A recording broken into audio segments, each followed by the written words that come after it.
Eu quero agradecer profunda e imensamente pelo convite que me foi formulado, que é esse de estar aqui, para justamente no mês de outubro prestar a justa homenagem a uma daquelas pessoas, um daqueles homens que mudou a minha vida, Allan Kardec. Eu conheci Allan Kardec, entre aspas, conheci a doutrina espírita, eu tinha apenas 15 anos, em 1980. Então são 43 anos que eu sou espírita, eu tenho 58.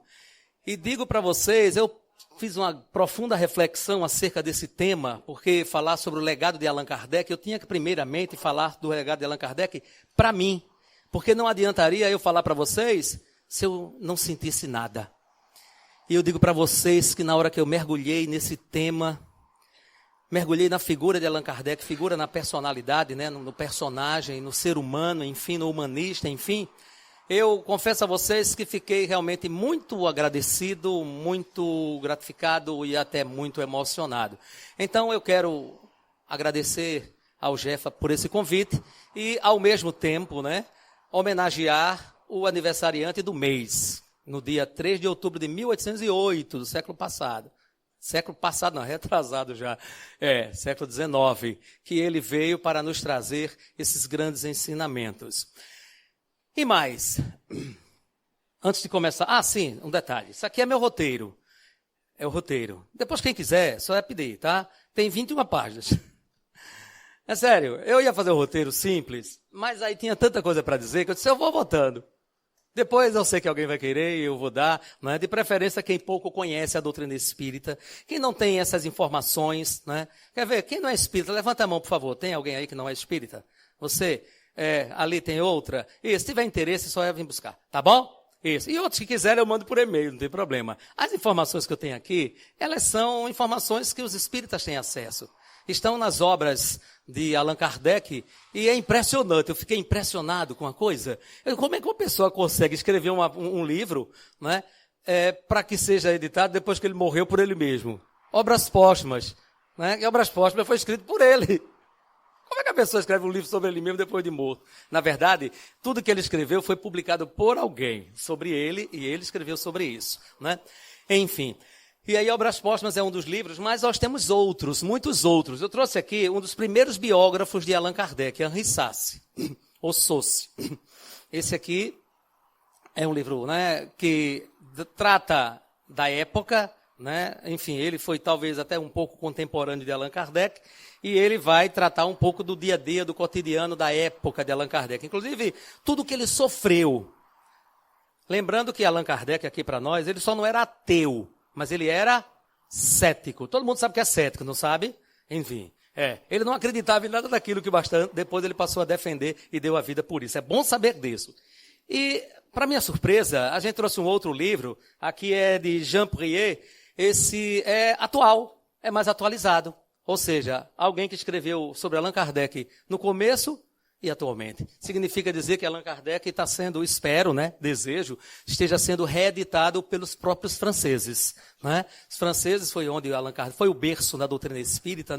Não vou entrar nesses comenos, porque não tem sentido aqui falar por que o espiritismo surgiu lá, mas eu já poderia até perguntar para vocês, quer ver? Por que o espiritismo surgiu na França? Hein? Quem me diz em 10 palavras? Eu digo em 2. Eita! Cadê o ESD, cadê o EAD? Tudo por água abaixo. Tá vendo? Enquanto isso eu bebo água. Por que o espiritismo nasceu na França? Vocês querem saber? Porque lá é que estava Allan Kardec. Simples assim, meu povo. Exato. Na verdade, o fenômeno foi buscá-lo. Porque tem todo um planejamento. Ou vocês acham que Jesus não planejou nada? É isso? Jesus planejou tudo. A prova de que Jesus planejou tudo é que lá atrás, a gente não vai ler daqui a pouco, Jesus vai dizer assim, se me amais, quer ver, é quase um mantra para os espíritas, guardai os meus mandamentos e eu o quê? Enviarei um outro? Está vendo que vocês sabem? Vejam só, quando foi que Jesus planejou, 18 séculos depois, vir o Consolador. Estava tudo planejado. Um espírito como Jesus, do tamanho de Jesus, ele faz, entre aspas, que eu não sei, mas ele deve fazer planejamento para 10, 15, 20 mil, 30 anos. Quer dizer, 30 mil anos, tá? A gente faz um planejamento para amanhã e nem cumprir. Jesus faz para 30 mil anos, 40 mil anos, porque Jesus faz parte de toda uma pleia de espíritos puros. Então, para organizar, gerir todo o equilíbrio do universo, tem que ser espíritos nessa condição. Um dia a gente vai chegar lá. Então, Jesus já sabia. Então, já sabia que a França seria o palco, e para lá mandou quem? Ele, Allan Kardec. Simples assim. Deu para entender? Então, da próxima vez, não é rir não, tá? Faça um xizinho no que eu acabei de dizer, ok? Vamos começar? Assim, ele foi conhecido, entre aspas, né, como um druida, né, da região das Gálias, na França. A França, no passadaço mesmo, na época do Império Romano, eram as Gálias. E ele era sacerdote, ele foi sacerdote ali. E aqui ainda no meu registro, diz que no século XIV, ele surge como um reitor da Universidade Tcheca. Como era o nome dele, alguém sabe? Olha a revisão do ERD de novo. Jan Hus. É interessante, eu tenho um filme sobre Jan Hus. Um filme que não é espírita, mas é impressionante como a gente consegue perceber a personalidade de Allan Kardec ali. Pelo menos no filme o personagem retratou bem. E aqui diz que ele foi precursor do protestantismo, que incrível, né? E um ferrenho defensor da verdade. Era o que mais Allan Kardec perseguia, era a verdade. Opa, por favor, já vão tomando isso como legado, tá? Nós que somos espíritas. Nós somos espíritas. Quer ver? Eu vou fazer uma pegadinha com vocês. Vocês que são espíritas, vocês são espíritas porque creem, é isso? É? Opa, é? Ai, desculpa a pegadinha, eu não queria fazer isso não. Mas nós não somos espíritas porque cremos. Nós somos espíritas porque sabemos. A diferença, lamento dizer, é muito longa. Crer pode não crer. Saber é diferente. Porque saber é o resultado de toda uma perseguição, de toda uma investigação, de todo um investimento, de toda uma análise. E se nós absorvermos, nos deixarmos absorver pela personalidade de Allan Kardec, por isso que é necessário ler, saber sobre este homem, sem nenhum espírito de idolatria, tá? Por favor.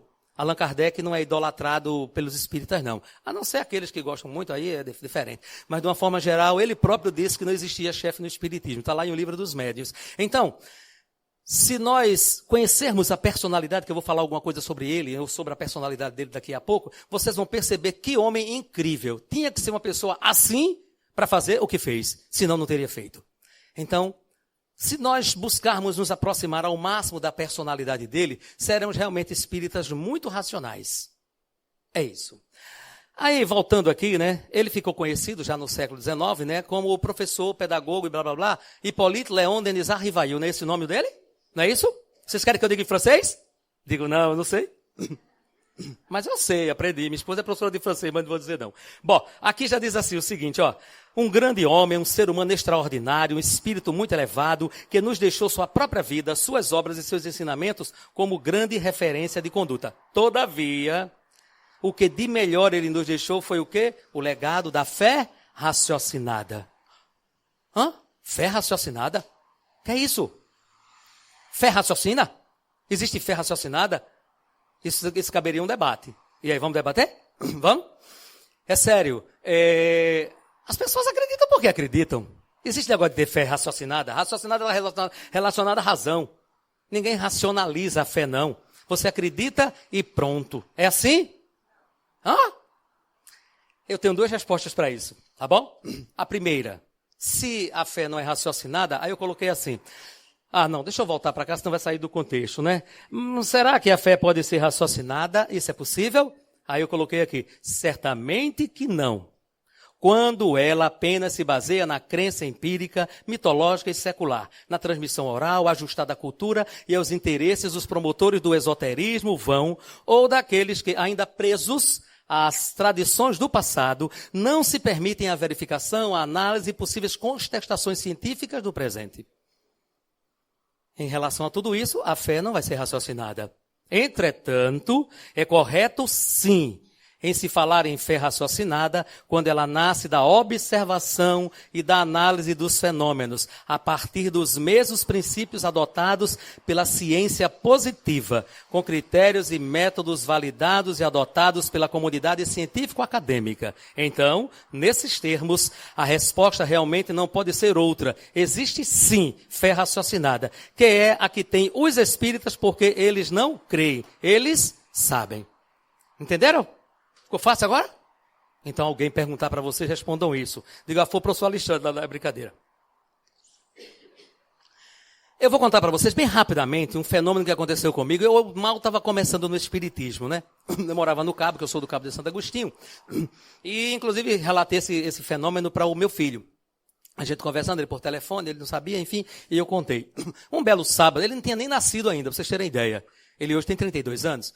E eu me acordei, era mais ou menos umas 10 para as 8 da manhã, eu tinha um rádio relógio lá no quarto, e aí eu me acordei, eu tinha programado o relógio para as 8 da manhã. Olhei e disse, nossa, ainda tenho 10 minutos de sono, vocês devem fazer a mesma coisa, né? 10 minutos de sono é uma vida, olha, e foi uma vida incrível, é sério. E aí eu disse, eu vou deitar de novo. Minha esposa estava do lado dormindo, estou falando rápido para ganhar tempo, tá? Se eu estiver falando rápido demais, por favor, me diga o que eu não tô, Sônia. Então vou diminuir mais, vou falar mais assim. Vocês vão dormir.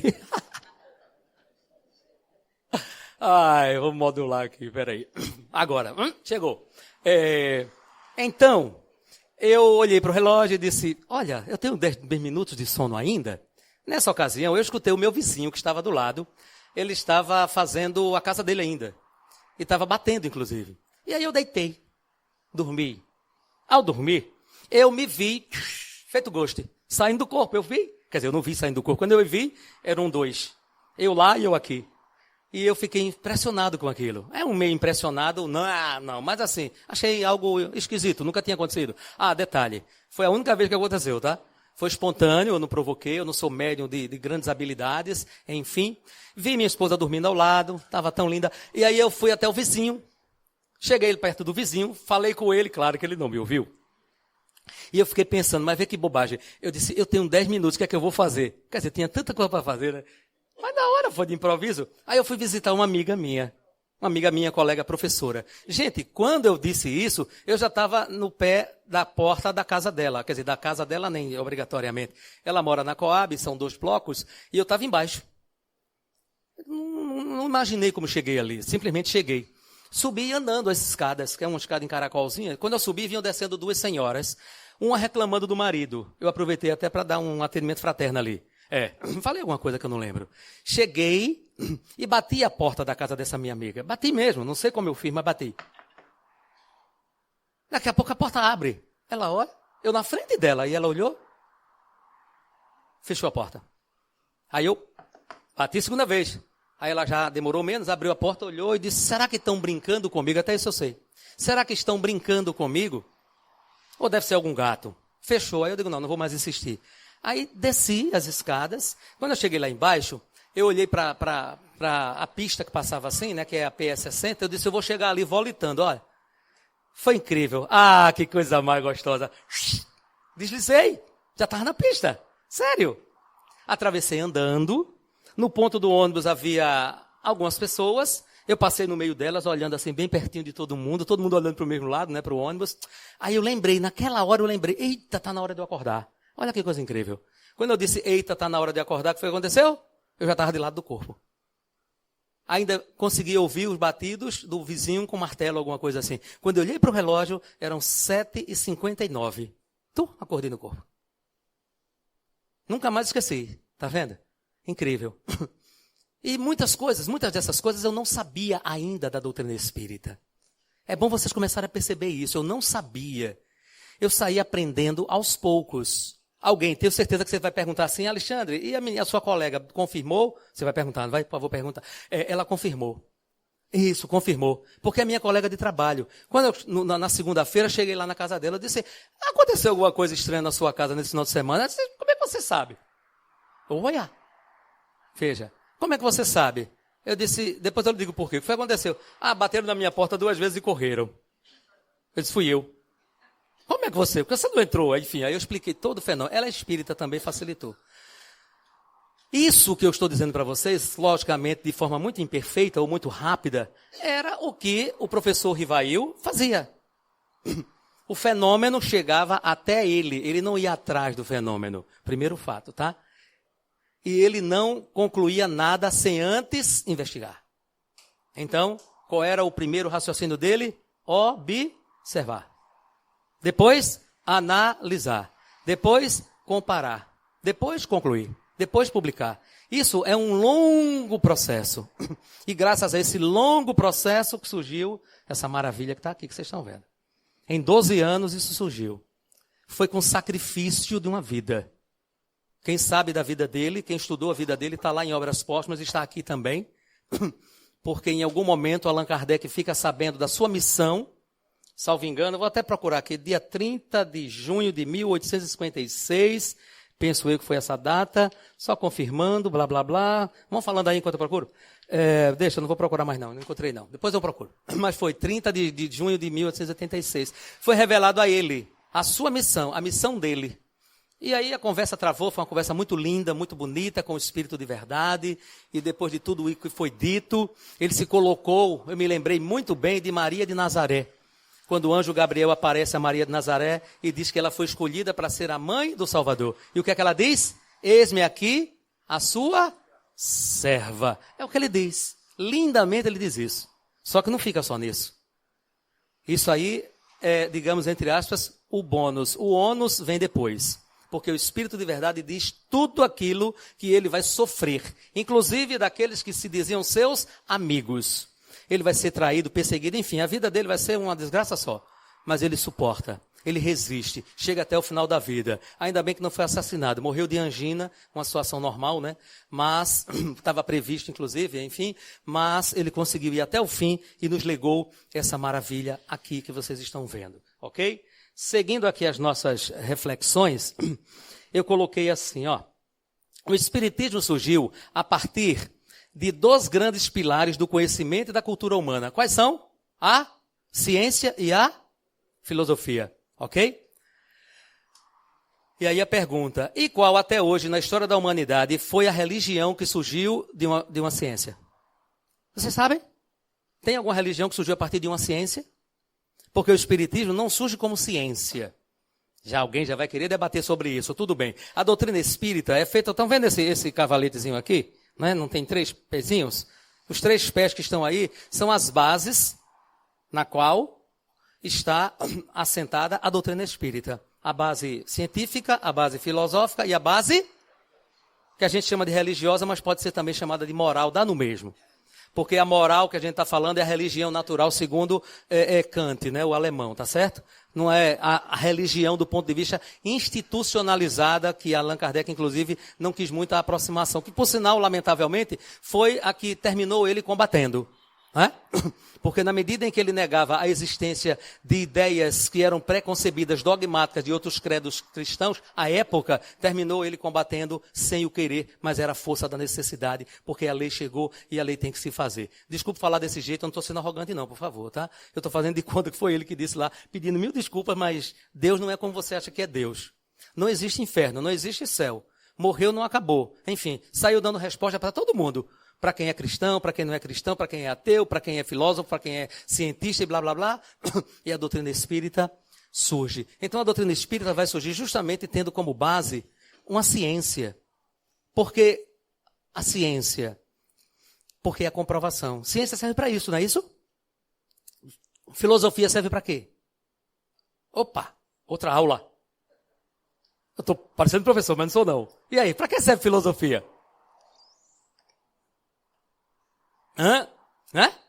Para pensar, para conversar, para concordar, para discordar, para investigar. Mas a filosofia fica sempre no discurso.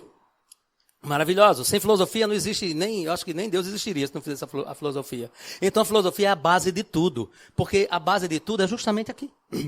Para que serve ciência? Para a gente comprovar. Ciência comprova. E para que serve a moral? Para a gente aplicar. Aplicar. Viver. Exato. Então, um triângulo. Pense no triângulo. As 3 pontas do triângulo. Essa ponta, ciência. Essa ponta, filosofia. E aqui a parte de cima, o ápice, para chegar nela, a moral. ou a religião natural, entende? Então, esse triângulo perfeito que a doutrina espírita se assenta. Foi esse maravilhoso legado que Allan Kardec nos trouxe, porque ele vai justamente fazer isso. A gente vai falar um pouco mais agora sobre ele, a figura dele. É interessante a gente saber rapidamente sobre ele. Um detalhe antes que eu continue, que eu fiz uma pergunta aqui para vocês. Vocês querem que eu leia? Mas só para os espíritas, para aqueles dois que ali disseram que não são, não vale não. Aqui, ó. Mas, quanto a nós que somos espíritas, que somos herdeiros desse maravilhoso legado, o que estamos fazendo dele com relação à sua devida compreensão, divulgação e vivência após 166 anos que ele chegou até nós? Porque uma coisa é você receber por herança um legado, a outra é o que você está fazendo dele. Cada um sabe de si, cada um vai responder à sua própria consciência. Inclusive, Allan Kardec vai falar sobre isso. É tão interessante, no método, no livro dos médiuns, Allan Kardec, de tanto conviver com, na época, né, os espíritas nascentes, eles apresenta ou cria 4 categorias de espíritos. Vocês sabiam disso? O que eu estou falando está na conclusão do livro dos espíritos. Só que na conclusão só tem 3. Depois ele percebe que surgiu mais uma. Aí surge a 4ª, são 4 categorias. Experimentadores, imperfeitos, exaltados e espíritas cristãos. Olha, é uma coincidência, sabe com o quê? Com a parábola do semeador.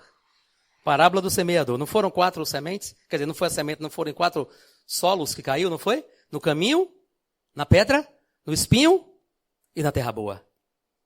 Vamos associar. Tá bom? Se der, a gente faz isso. Está aqui escrito. Eu fiz essa associação aqui no meu texto. Não é quem lê vai ver. Eu não sei se vai dar tempo de falar aqui. Me permitam e me perdoem falar dessa maneira. Conhecer Allan Kardec um pouquinho, tá? Aqui diz assim, ó. Ele era alto e belo rapaz, de maneiras distintas, humor jovial, na intimidade, bom e gentil. Também era incisivo, conciso, profundo, sabia agradar e se fazer compreendido numa linguagem simples e elevada ao mesmo tempo. Tinha como qualidades a bravura, o senso de responsabilidade, a humildade, a capacidade de trabalho e a organização. Imenso cabedal de conhecimentos, bom senso e serenidade. Alguém sabe quantas línguas Allan Kardec falava? Vocês vão contando para mim, prometem? Vamos lá. Ele dominava o francês, que era a língua dele, né, natural, francês, alemão, inglês, italiano, grego, latim, espanhol e holandês. Deu quantas? 8 línguas. Como é que pode um negócio desse? Eu faço uma relação aqui, rapidamente, sem querer me fazer muita digressão, com Paulo de Tarso. Porque quando Jesus disse para os discípulos, não vale a terra dos gentios, né, procurar antes as ovelhas desgarradas do meu pai, era porque os discípulos não tinham preparo para lidar com aquele mundo não judeu. Os gentios eram um mundo não judeus. Tinha alguém preparado para isso. Foi forjado para isso desde sua infância, porque estudou. Ele era grego, ele estudava nas regiões da Grécia, enfim, o Paulo de Tarso, que na época era Saulo. E quando ele realmente assume a figura, né, de Paulo para divulgar o evangelho de Jesus, ele dominava quase todas as línguas do mundo pagão, ou do mundo não judeu. Entenderam? Então, veja, a mesma coisa. Então, Allan Kardec entendia o que as pessoas diziam para ele em todas as línguas. Então, ele próprio não precisou de, entre aspas, de tradutores. Ele próprio era o próprio filtro. Nossa, difícil dizer assim. Ou seja, se ele queria questionar alguém, um médium que estava na Alemanha, ele mesmo fazia. Se ele queria questionar alguém na Bélgica, também fala francês, ele mesmo fazia. Ou na Inglaterra, ou na Holanda, enfim, ou até no mundo latino, né? Os espanhóis. Eu só fiquei com pena que ele não falava português. É o que ela está dizendo ali. Não tem problema não, mas ele falava latim, ele entendia português. Vamos conhecer agora um pouquinho a migração. A partir do momento em que, entre aspas, né, o professor Rivail, ou Rivaio, como vocês quiserem, começou a deixar de ser o professor e começou a ser Allan Kardec. A propósito, todo mundo sabe o nome Allan Kardec, não sabe? Alguém não sabe, quer saber? Levanta a mão. Não? Todo mundo já sabe, então tudo bem. Poxa, eu queria dizer, ninguém levantou a mão. Eu doido para dizer. Mas tudo bem, deixa para lá, não vou dizer não. Você devia ter levantado a mão. Aqui diz o seguinte, ó.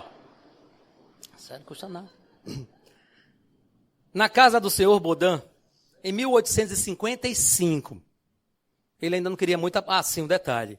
Ele entra em contato com a doutrina, com os fenômenos das mesas girantes, lá em Paris, que fazia as festas dos bailes, em 1854, um ano antes. Ele não queria papo com aquilo. Ele dizia que aquilo ali era fruto do magnetismo, e blá, blá, blá, e ficou por ali. Só que, aí tem os entusiastas que chegavam para ele, falavam um monte de bobagem, e aí, ou não mesmo bobagem, e ele não queria saber. Mas na medida em que um amigo... Senhor Rostão, uma pessoa mais séria, prudente, equilibrada, blá, blá, blá, disse a ele, o negócio agora é diferente. Os espíritos agora já não estão mais dançando mesa, estão fazendo o quê? Estão falando. Ele, opa, falar é diferente. Como é que se fala? Através de... sim, não, Entenderam? Ana Paula é bonita? Sim. Gostou, Ana Paula? Coisa simples. E aí, como pode falar assim? Negócio simples, elementar. A pergunta, como é que uma ciência... Gente, como é que uma ciência... A ciência espírita, que existe a ciência espírita, ela vai surgir através de uma mesa que gira. É algo intrigante, não é? Não começa assim. Mas a coisa vai avançando e veja o que vai acontecer, me perdoem, nessa reunião. Diz assim, foi na casa do senhor Baudin, em 1855, que o senhor Rivail, fez os seus primeiros estudos em espiritismo. Disse ele, começa aqui o legado da fé raciocinada deste homem. Apliquei a essa nova ciência, ele já chama assim, o método da experimentação. Olha o caráter científico e sério do homem. Nunca formulei teorias preconcebidas. Observava atentamente, comparava, deduzia as consequências, dos efeitos procurava remontar as causas pela dedução, pelo encadeamento lógico dos fatos, não admitindo como válida uma explicação, senão quando ela podia resolver todas as dificuldades da questão. O homem é sério ou não é? Mas não é isso que faz os pesquisadores? Uma pessoa está fazendo mestrado, uma pessoa está fazendo doutorado, ela vai acreditar no primeiro que fala?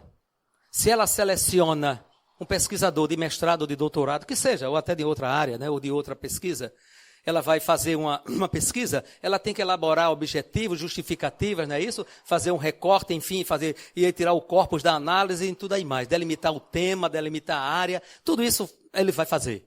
E na medida, né, assim, Ana Paula? E na medida ele vai começar a aplicar. Então ele aplica. Ele vai acreditar no primeiro resultado que ele obtém? Não. Ele vai se ele precisava de 20 amostragens, ou 30, ou 100, ou 1000, ou 200, sei lá, ele vai ter que pegar todas elas. E depois que ele pegar, ele vai começar a analisar todas. E depois ele vai comparar, para perceber a concordância de tudo isso. É assim, isso é método científico. E foi isso que Allan Kardec aplicou. Por isso que a fé do espírita, ela é racional, ela é raciocinada. Porque ela se baseia, ela se fundamenta na ciência, a mesma ciência positiva que nós usamos. Tem mais, tem algo mais. Aqui, é muito interessante. Na medida em que Allan Kardec entra em contato com os espíritos, ele acredita em todo mundo e de todo jeito. Os espíritas sabem disso.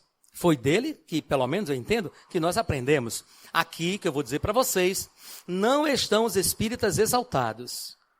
Exaltado não quer dizer que é a classificação que ele deu. Porque ele falou de experimentadores imperfeitos, exaltados e espíritas cristãos.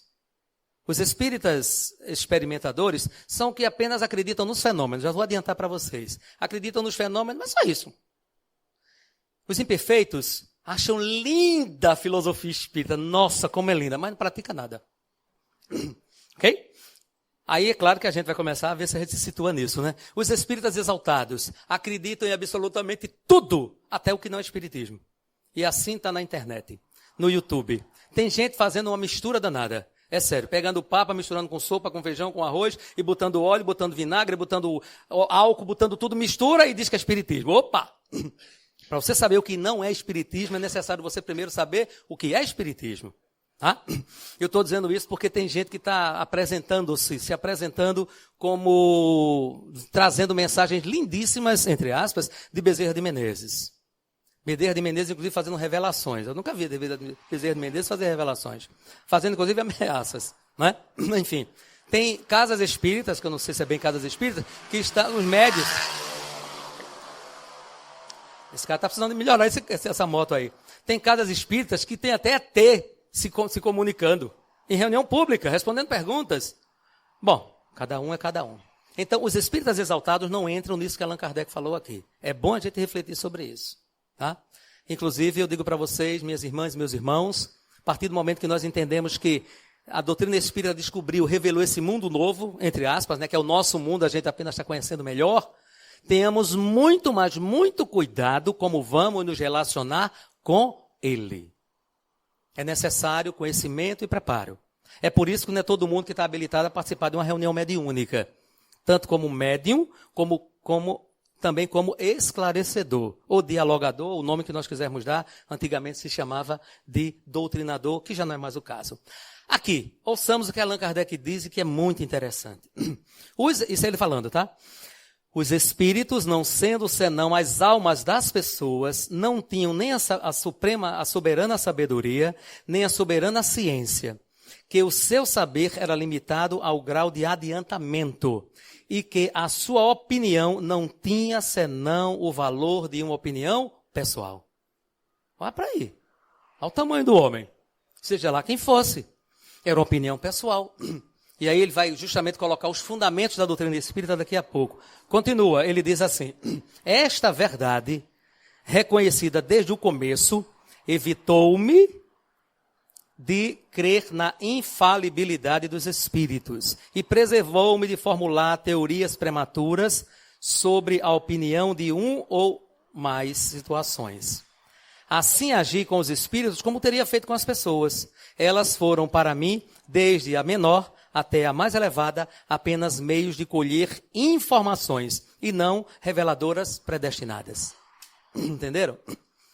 Aí vocês, no mínimo, vão dizer assim: então, Alexandre, você está querendo dizer que muitas vezes, não estou fazendo crítica, mais uma vez eu digo a vocês, muitos equívocos cometidos em outras crenças, em outros credos, inclusive a Igreja Católica, com todo respeito, é porque ouviu apenas um canal?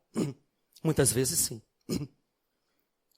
A ideia de céu, que terminou sendo consubstanciada na ideia que a gente tem, né? Céu como sendo o local eterno de descanso e etc. Ou inferno como sendo aquele sofrimento com fogo e tudo mais. Além das figuras que foram tiradas aí de toda uma mitologia, de todo um ensinamento cultural. Mas tem muitas vezes o fruto de um relato de uma autoridade da igreja e que teve esse processo de emancipação da alma, desdobramento, foi até o local, como acontecia, por exemplo, com Ivane do Amaral Pereira, que visitava essas regiões de muito sofrimento, mas sob o comando de Charles, que era o seu mentor espiritual, ela escrevia. Né?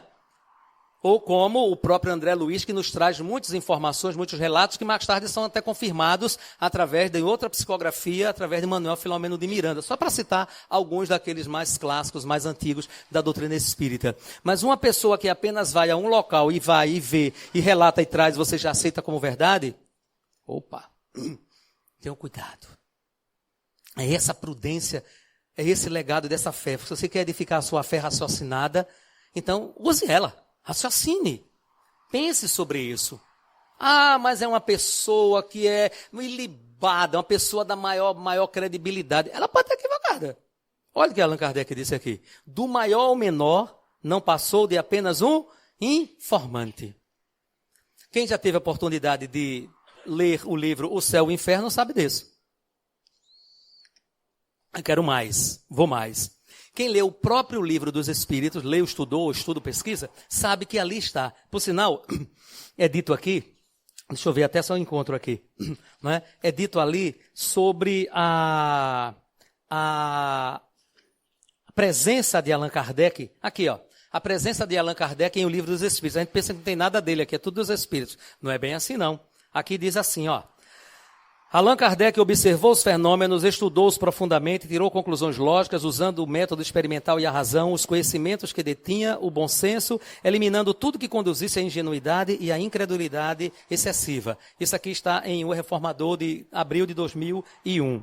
No mesmo Reformador, ainda completa dizendo o seguinte: a mediação, a forma, o método, a sistematização dos assuntos e das matérias, os comentários judiciosos constantes em O Livro dos Espíritos, ou seja, toda uma metodologia pedagógica foram de quem? Dele. Inclusive alguns comentários. Tem comentários que estão abaixo de algumas respostas que é dele. Foi permitido ele fazer isso. E sabe como é que ele fazia? Quem aqui já não leu o Livro dos Espíritos e vê Allan Kardec fazendo pegadinhas? Já viram as pegadinhas que tem no Livro dos Espíritos? Tem. Ele faz a mesma pergunta no outro capítulo, no outro assunto, com outras palavras, e os Espíritos dizem assim, o que é que ele diz? Você já me perguntou isso antes. Entendeu? Veja, é para pegar na mentira. Não é assim que a gente faz com o filho? Quer dizer, não nem sempre, né, com o filho, né? Diz um negócio diferente, aí ele cai. Olha aí. Allan Kardec usou essa estratégia para saber se havia o quê? Contradição. É importante nós sabermos disso. Aí é quando a gente vai encontrar aqui, ó, o fundamento da fé raciocinada. Mais um fundamento da fé raciocinada. Se baseia em duas, digamos assim, tem duas bases. Uma é a chamada generalidade. A outra é a concordância. A generalidade dos ensinos. Então, se o ensino é dito pelos Espíritos, tem que ser por todos. E tem que haver o quê? Concordância. Na fala, na língua portuguesa, seria coesão e coerência. Se você não tem coesão e coerência na fala, se um diz uma coisa que o outro desmente, e aí? Uma coisa, gente, é isso ser dito nas suas palavras. Porque se eu perguntar a você, por exemplo, o que é céu? Você vai dizer de acordo com as suas palavras, com o seu conhecimento. Se eu perguntar para você o que é céu, você não escutou ele falar, você vai dizer com suas palavras, e assim sucessivamente. Mas a base terá que ser a mesma. Qual é a mesma? No final das contas, todos eles vão dizer assim, céu é um estado de consciência do próprio espírito. Um estado de elevação, entenderam? Cada um diz do seu jeito, mas é isso.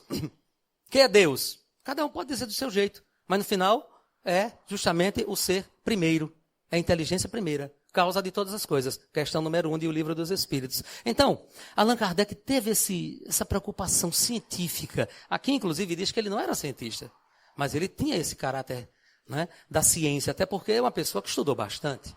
Então, ele estava devidamente preparado para isso. É bom que nós entendamos. E aí nós vamos trazer aqui para vocês, né, justamente o momento em que a nossa vida, a vida de vocês, acredito também, começa a mudar. Foi no dia 18 de abril de 1857. Alguém sabe que data é essa? Ô, Poege de novo. Palais Royal, estou falando em francês agora, Paris, France, no Palais Royal, que é uma galeria enorme, então lá tem uma livraria, então na livraria Allan Kardec reúne alguns amigos, e lá ele coloca à venda. Eu pensei que tinha sido com bandinha, com fogo, não tem nada disso não. Ele lança, né, ou seja, ele começa a vender o Livro dos Espíritos. Então esse foi o dia, digamos assim, oficial do surgimento do Espiritismo para o mundo, com o Livro dos Espíritos. Por sinal é bem didático, vocês sabem disso, né? Cada parte do livro se desdobra numa outra parte que vira um outro livro, que é o Céu e o Inferno, a Gênesis, o Evangelho, e o livro O Céu e o Inferno. Aqui diz o seguinte, ó, só completando. O Consolador prometido por Jesus de Nazaré teve que esperar 18 anos, como havíamos falado, né, para vir ao mundo. E foi no dia 18 de abril de 1857, em Paris, na França, finalmente ele chegou através do lançamento de O Livro dos Espíritos, por Allan Kardec, e com ele nasce o Espiritismo. Allan Kardec teve problemas de assinar o livro, vocês sabem disso, né? Porque quando ele terminou, e agora assinar como? Vai dizer o quê? Vai botar o quê aqui, né? E aí vem que o Zéfiro, né, que era um espírito que conviveu com ele nas Gálias, sugeriu a ele o nome Allan Kardec. E ficou, né? Então, é isso. Tem coisas aqui nesse texto, né, que a gente vai mostrar justamente os fundamentos da base filosófica, científica e moral ou religiosa do Espiritismo. A propósito, pergunta para vocês, mais uma. O Espiritismo é ou não é religião? Sim ou não? Hã? Poxa, estou triste agora. Tá vendo, Sônia? O pessoal não sabe se o Espiritismo é religião. Desculpa, gente, é só uma brincadeirinha. Vocês poderiam perguntar assim, a que tipo de religião você se refere? Eita, a resposta é essa. É a religião que é institucionalizada, com seus paramentos, com suas regras, com seus rituais, enfim, com sacerdócio organizado, etc. Nisso o Espiritismo não se enquadra. Não estamos fazendo qualquer crítica, porque isso é comum. Muito embora Agora vai uma espécie de reflexão para nós. Nós, devido a um sincretismo religioso com o catolicismo já desde quase 100 anos no Brasil, né, o espiritismo, então nós nos aproximamos muito de determinados dogmas, então quase que adaptamos esses dogmas ao espiritismo. A ideia de nosso lar é o céu, o umbral é o inferno, os espíritos inferiores são o demônio, e assim vai sucessivamente. Nada a ver. Nós, quando muitas vezes usamos a palavra céu ou inferno, lembremos-nos de que é isso no sentido figurado, se quisermos. Anjos, demônios, existem anjos, existem demônios? É necessário nós sabermos, porque aqui, eu não vou ler para vocês, só vou mostrar para vocês. Principais pontos da doutrina espírita. Ao longo de 12 anos, Allan Kardec, estou mostrando para vocês, se é que vocês vão conseguir ver, né? Os que eu consegui colecionar, são aproximadamente, aqui só no meu texto, 35 pontos que nós destacamos como sendo as bases dos fundamentos da doutrina espírita. O primeiro deles é Deus. Deus como sendo de onde tudo parte e sempre, como sendo eterno. A existência do mundo material e do mundo espiritual, a existência dos espíritos, a morte não como sendo destruição, mas como sendo apenas a perda do corpo físico, o laço que prende o corpo ao espírito, que é o perispírito. Estou lendo só assim, né? O espírito, quando morre, volta ao mundo dos espíritos. Todas essas deduções, Allan Kardec tirou a partir desses experimentos, desses diálogos, dessas investigações. Então é isso que transforma o espiritismo, né, como tendo uma base sólida e uma base racional, que é a que deve ter todo espírita. E por falar em espírita, para terminar, vamos pensar em nós? Assim, de uma panorâmica, né? Até porque esse assunto daria mais para um seminário do que para uma palestra. Mas eu estou tentando fazer a minha parte aqui. Nós, que somos, agora estou falando sobretudo para os espíritos, inclusive para mim, temos essas certezas mesmo? Se temos, o que é que estamos fazendo com ela? É isso. Eu vou ler no finalzinho aqui uma mensagem muito interessante do livro A Vida Escreve, que foi trazida por Emmanuel, falando sobre doutrina espírita. É um recado para nós espíritas, para a gente refletir. Aqui eu vou ler rapidamente essa conjugação que eu fiz entre a parábola do semeador e as 4 categorias de espíritas, para a gente já chegar nela. A gente colocou assim aqui para vocês. Antes, só a referência. Lucas capítulo 8, versículos de 5 a 15, e o livro dos médiuns, primeira parte, capítulo 3, do método. Uma aguinha? E vamos lá. O semeador saiu a semear. Enquanto lançava a semente, uma parte caiu à beira do caminho. Foi pisada e as aves do céu a comeram. Esses são os espíritas experimentadores, pois são os que ouvem e então vem o diabo e tira a palavra dos seus corações, para que não creiam e não sejam salvos. Ou seja, os que creem pura e simplesmente nas manifestações. Para esses, o espiritismo apenas é uma ciência de observação, uma série de fatos curiosos, não mais que isso. Outra parte da semente caiu sobre as pedras, e quando germinou, as plantas secaram, porque não havia umidade. Esses são os espíritas imperfeitos, os que recebem a palavra com alegria quando a ouvem, mas não têm raiz. Creem durante algum tempo, mas desistem na hora da provação. Ou seja, são os que não veem no espiritismo mais do que fatos. Compreendem-lhe a filosofia, admiram a sua moral, mas não a praticam. Insignificante ou nula é a influência que eles exercem na sua conduta moral. Já outra parte caiu nos espinhos, que cresceram com ela e sufocaram as plantas. Esses são os espíritas exaltados, já que já falei sobre eles. Os que ouvem, mas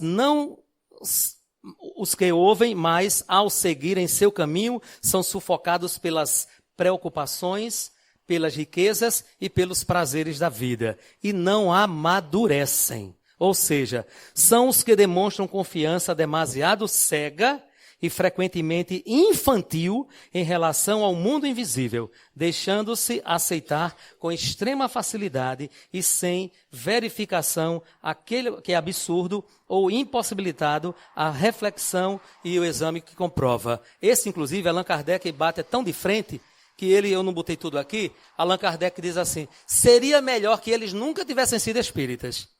Ele é tão rigoroso com esse. Porque uma coisa é você não acreditar, a outra é você acreditar e não praticar, a outra é você misturar as coisas. É isso que ele está querendo dizer. Agora vamos à melhor parte. Uma outra parte caiu na boa terra, cresceu e deu boa colheita, a 100 por 1. Esses são os espíritas verdadeiros ou os espíritas cristãos. São os que, com o coração bom e generoso, ouvem a palavra, a retêm e dão fruto, com perseverança. Ou seja, são os que não se contentam em admirar a moral espírita, que a praticam e aceitam todas as consequências. Convencidos de que a existência terrena é uma prova passageira, tratam de aproveitar os breves instantes para avançar na senda do progresso, esforçando-se por fazer o bem e reprimir os maus pendores. Para eles, a caridade é, em tudo, a regra de proceder a quem obedece. E terminando, os discípulos de Jesus perguntaram o significado dessa palavra e Jesus disse, a semente é a palavra de Deus. É isso. Terminou não, ainda tem um restinho. Gostaram? É para nossa reflexão. Quando eu escrevi isso aqui, eu disse, nossa senhora, o que é que eu vou fazer lá no Jefa? Porque eu fiquei realmente muito pensativo. São 43 anos que eu sou espírita, isso não significa nada. Isso não é passaporte para coisa alguma. Porque não é o tempo, é a prática, é a vivência, é a reflexão. É nisso que consiste, digamos assim, os parâmetros fundamentais da fé raciocinada. É acreditar, é crer, melhor dizendo, é saber. Aí eu corrijo, né? Me autocorrijo. É saber, principalmente porque você comprova na prática. Então, é disso que Jesus Cristo, Jesus de Nazaré, está necessitando de nós. Eu não vou ler para vocês o que está aqui escrito. Eu vou apenas recomendar. No livro A Vida Escreve, A Visão de Eurípides, leiam. É um encontro que Eurípides, eu estou resumindo, tá? Quem é Eurípides, né? Alguém está perguntando. Eurípides Bassanufo foi um mineiro da cidade de Sacramento, contemporâneo de Chico Xavier. Ele morreu muito cedo, né? Tinha 38 anos, morreu com a febre, como é que chama? A febre amarela? Não. Isso, pois bem. Aquela época, e ele foi, inclusive, vereador da cidade, tá? Renunciou por causa da corrupção, porque ele não era corrupto, né? Então o pessoal querendo envolver ele em corrupção, ele foi embora. Ele era farmacêutico e foi, graciosamente, está lá até hoje, o fundador da primeira escola espírita do Brasil. A escola espírita Allan Kardec, que está lá funcionando em Sacramento. É este homem, que foi contemporâneo, inclusive, de Jesus. Tá? E tem alguns livros que falam sobre ele. O Eurípides Bassanufo. Ele recebeu, está lá no livro Tormentos da Obsessão, recebeu autorização da espiritualidade maior para fundar um hospital no plano espiritual, Hospital Esperança, que recebe espíritos, né, que desencarnam com processos de transtornos mentais e espíritas falidos. Então, quem tiver oportunidade, é esse.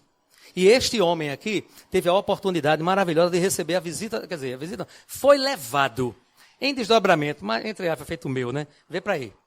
Eu desdobrei, fui passear na rua. Eurípides Bassanufo desdobrou, foi ver Jesus. Viu a diferença? Ai, meu Deus, que vergonha, não sei para que eu falei isso, mas já falei, está indo. Eurípides Bassanufo vai ter um encontro com Jesus. Ele não percebe que era Jesus. E quando ele percebe que era Jesus, Jesus começa a chorar. Ele chora de emoção e Jesus chora, simplesmente chora. Ele quer consolar Jesus. Olha o que acontece, vou ler para vocês rapidamente. Aqui, eu vou ler só esse restinho. Aqui diz o seguinte, quando ele realmente abre a boca, né, e fala, diz assim, chora, não, aqui, peraí, deixa eu ver, para pegar aqui um pedacinho aqui. Cadê? Por que choras? Jesus fica calado. Aí ele insiste um pouquinho, e ele diz assim, chora pelos descrentes do mundo? Essa foi a pergunta de Eurípides para Jesus. Agora vem. Elevado missionário de Sacramento, notou que o Cristo lhe correspondia agora ao olhar. E após instantes de atenção, respondeu com voz dulcíssima. Jesus fala para ele, Não, meu filho, não sofro pelos descrentes aos quais devemos amor.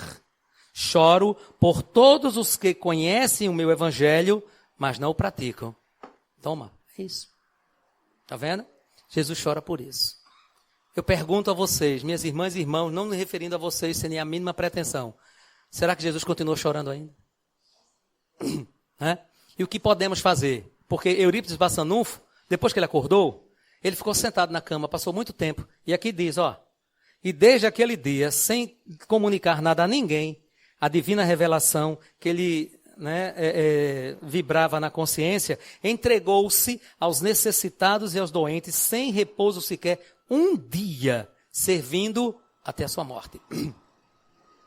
Foi o caso dele. Não precisa ser o nosso caso, porque Jesus não quer sacrifício, ele quer misericórdia. Sejamos misericordiosos uns para com os outros. Porque no final, eu posso dizer para vocês, nós seremos reconhecidos por muito nos amarmos. Nós não estamos no momento de cisânia, de divisão. Não precisamos mais disso. Sempre que essas coisas acontecem, o prejuízo é sempre do Cristo. Porque sempre alguém sai sofrendo. Não é bom. Muito poucas vezes a gente se divide e se multiplica. Acontece. Mas a multiplicação muitas vezes é sob bases do ódio, do desentendimento. Isso não é positivo. Nós precisamos buscar uns aos outros. Jesus quer que nós nos unamos cada vez mais. Eu não estou falando com os espíritas, não. Eu estou falando com toda a humanidade da Terra. Porque estão me ouvindo aqui, por sinal, uma boa noite ou quase boa noite para os nossos internautas. Desculpe não ter falado antes. Comecei com tanta empolgação que perdi o momento de cumprimentá-los. Pois bem, Jesus está falando para todos aqueles que se autodenominam cristãos. Católicos, ortodoxos, evangélicos, das mais variadas denominações, os espíritas, aqueles que simpatizam com o cristianismo, com Jesus de Nazaré, porque esse é o nosso mestre e modelo, está lá no próprio livro dos Espíritos e, claro, detalhado em o livro Evangelho segundo o Espiritismo. Então, é este momento que nós estamos chegando. O momento de nós nos autoconscientizarmos de que a fé racional, ela vibra em nossos corações, na nossa consciência, é a prática. E é justamente isso, para terminarmos, que eu vou convidar agora um outro personagem, muito conhecido da doutrina espírita, Emmanuel, o mentor espiritual de Chico Xavier, para trazer uma mensagem para todos nós que está no livro Religião dos Espíritos. Doutrina espírita. Ouçamos.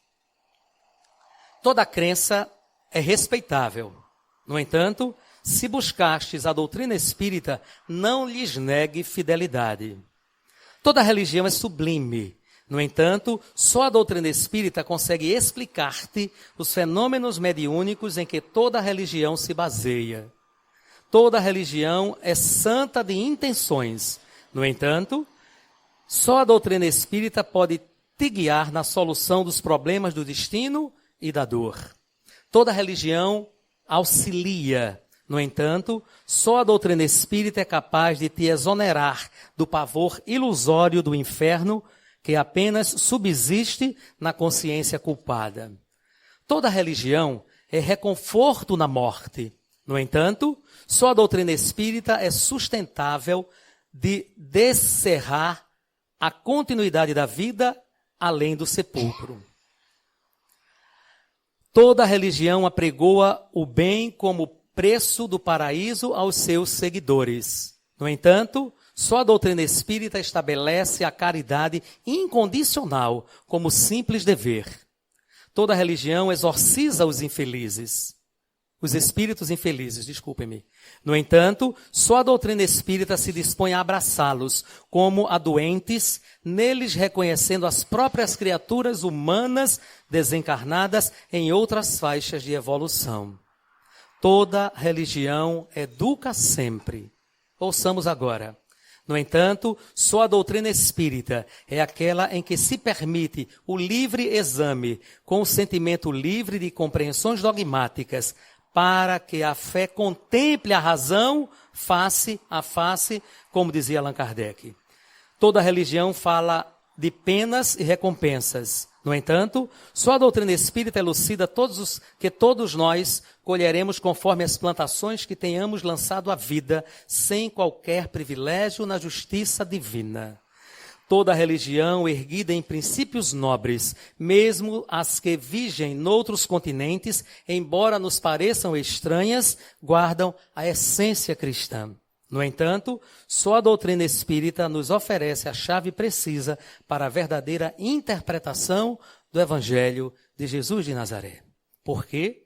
A doutrina espírita é em si a liberalidade e o entendimento, embora há quem julgue seja ela obrigada a se misturar com todas as aventuras marginais e com todos os exotismos, sob pena de fugir aos impositivos da fraternidade que veicula. Dignifica, assim, a doutrina que te consola e liberta, vigiando-lhe a pureza e a simplicidade, para que não colabores sem perceber nos vícios da ignorância e nos crimes do pensamento. E ele conclui dizendo assim: espírita deve ser o teu caráter, ainda mesmo te sinta em reajustes depois da queda. Espírita deve ser a tua conduta, ainda mesmo que estejas em duras experiências. Espírita deve ser o nome do teu nome, ainda mesmo respires em aflitivos combates contigo mesmo. Espírita deve ser o claro adjetivo da tua instituição, ainda mesmo que por isso te faltem as passageiras subvenções e honrarias terrestres. E ele conclui: doutrina espírita quer dizer doutrina do Cristo. E a doutrina do Cristo é a doutrina do aperfeiçoamento moral em todos os mundos. E agora vai um recado para nós. Guarda, pois, na existência, como sendo a tua responsabilidade mais alta, porque dia virá em que serás naturalmente convidados a prestar-lhes conta. Deu para entender, não deu? Não deixa de ser emocionante, né? Nós esperamos e queremos, claro, estar no caminho, nesse caminho, buscando sempre, estamos com o nosso coração aliviado, com o nosso dever cumprido, de certa forma, e sabendo muito bem como homenagear este homem que, de certa forma, mudou a nossa vida, de certa forma, para sempre. Em nome de Jesus de Nazaré. Uma boa noite, uma ótima semana, muita paz para todos e até a próxima, se Deus quiser.